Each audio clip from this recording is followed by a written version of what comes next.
Wa rafa'na laka dzikrak. Ini kita ngajinya al-ibratu bi umumil lafzi ya, la bi khususis sababi. Kalau sebabnya khusus ke Rasulullah. Ya Muhammad SAW, aku angkat namamu, aku naikkan statusmu, ya, aku lindungi engkau dengan perlindunganku, aku berikan limpahan harta kepadamu. Jangan sampai celaan dari orang-orang ini membuat engkau kemudian menjadi pesimis, ya, tidak semangat dalam berdakwah, sementara engkau lupa dengan anugerah yang telah aku berikan kepadamu yang sangat melimpah.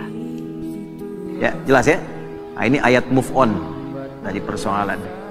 Ya, Faiz lamaran misalnya, tiba-tiba tenda sudah siap, gitu kan? Mahar sudah siap, undangan sudah siap, calon belum siap. Tengah-tengah misalnya kena tipes tuh calon. Ya, yang perhatian orang lain, Faiz lagi tugas, kena sama orang misalnya, tengah-tengah. Ya, move on. Move on. Wa rafa'na laka dzikrak. Aku telah angkat engkau dengan status yang lain. Ibumu ada, saudarimu ada, kerabatmu ada. Apakah tidak ada calon yang lain yang kau bisa dapatkan? Cari. Begitu kemudian kita syukuri dengan nikmat itu, Allah datangkan dengan kualifikasi yang lebih baik. Ya minimal sebelum kiamat kurang 2 hari lah ya. Menikah. Maka ketika ia mencoba untuk belajar dengan pola demikian, hadis lain mengatakan setiap hurufnya digandakan 2 kali lipat. Walladzi yata'ata wa huwa syaqqun 'alaihi fahuwa falahu ajran. Orang yang berusaha membaca Al-Qur'an dengan benar sehingga bahkan lisannya mesti terbata-bata dibimbing, maka dia diberikan 2 kali pahalanya. Bila setiap hurufnya 10 kali 2, ya, dibacakan misal alif lam mim, diperbaiki mim, ya, dia baca sekali lagi. Nah, dari bacaan pertama itu sudah mendapatkan 2 kali pahala. Pahala pertama dari huruf yang dibaca, pahala kedua kesungguhannya untuk membaca supaya menjadi benar. Jadi kalau satu huruf 10, alif lam dan mim 3 huruf, standar 3 kali 10 itu 30, kalikan 2 lagi, bisa 60 dia dapatkan. Nah, ilmu ini penting supaya tidak merasa pesimis. Wah, ini pengen cepat khatam, selesai. Sementara yang dihatamkan belum tentu benar bacanya. Jadi, kalaupun ada kajian ibu-ibu, bapak-bapak, ataupun remaja membaca Quran, disertai dengan guru yang menyimak, walaupun 1 hari dapatnya 1 halaman misalnya, tapi bacaannya benar, pahalanya bisa 2 kali lipat. Kenapa Allah ciptakan sifat dusta? Kan saya nggak akan berdusta kalau begitu. Kenapa Allah ciptakan sifat sombong? Kan saya nggak akan sombong kalau begitu. Bukan, kata Allah, pada asalnya diciptakannya fujur dengan semua sifat ini adalah untuk menjadi katalis dalam bahasa kimia itu, supaya dia bisa menstimulus supaya baiknya keluar. Sebab kalau nggak ada ini nggak akan muncul.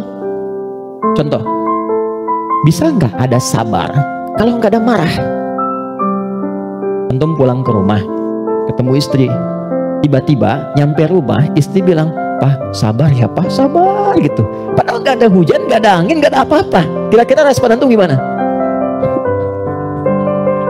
Sayang, kamu sehat? Kan? Nggak mungkin kan? Ada amarah, pim.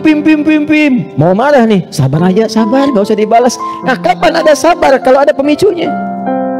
Kapan ditemukan jujur? Ketika ada dusta. Jadi dusta itu diciptakan bukan ingin menjadikan Anda sebagai pendusta, tapi sebagai katalis supaya jujurnya muncul.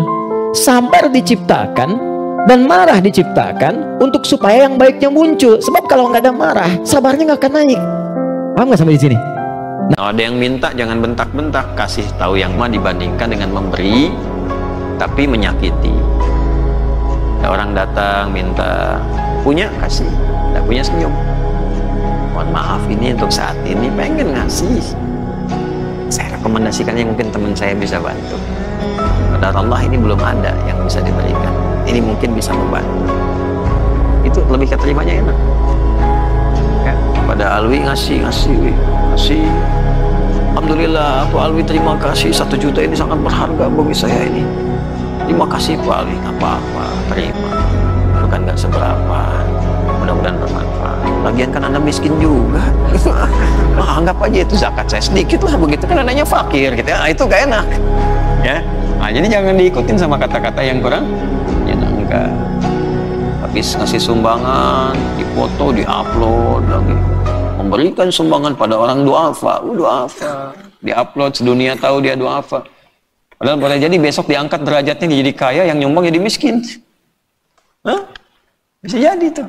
Dunia berputar. Wa tilkal ayyamu bainan. Nah, jelas di sini?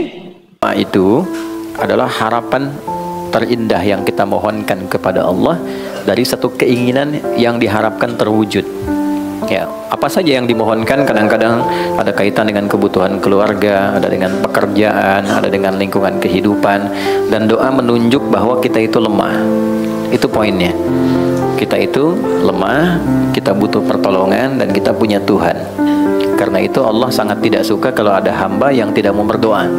Innal ladzina yastakbiruna an ibadati, sungguh orang yang menyimpulkan bahwa dia itu cukup hebat sehingga tidak mau berdoa, maka nanti diberikan oleh Allah satu tantangan untuk selamat dari neraka jahanam saat kembali ke akhirat kelak. Kalau memang kamu hebat, gak butuh doa, ya kamu silahkan lepaskan diri dari ancaman neraka jahanam itu. Nah, dengan berdoa menunjukkan kita lemah. Dengan berdoa menunjukkan kita tidak bisa menguasai segalanya. Jadi kalaupun menata pekerjaan, tidak harus menguasai semuanya. Karena tidak mungkin kita bisa melakukan segala hal harus kita kuasai. Apa yang kita bisa optimalkan, jadikan itu sebagai titik fokusnya, yang lainnya melengkapi satu dengan yang lainnya. Kalla ay la taf'alu mithla dhalik wa 'arrafahu bi anna al-hidayata la tahtaju li juhudin wa la muhawalatin katsiratin. وأن هذا التأديب الذي أوحى إليه به كان لإجلال الفقراء وعدم الالتفات إلى أهل الدنيا وهذا القرآن مجرد تذكرة لتنبيه الغافلين فمن رغب فيها اتبع بها اتعظ بها وحفظها وعمل بموجبها وهي مودعة في صحف شريفة القدر. Perhatikan baik-baik. Ini yang mau saya sampaikan dan saya tegaskan. Kalla ay la taf'alu mithla dhalik.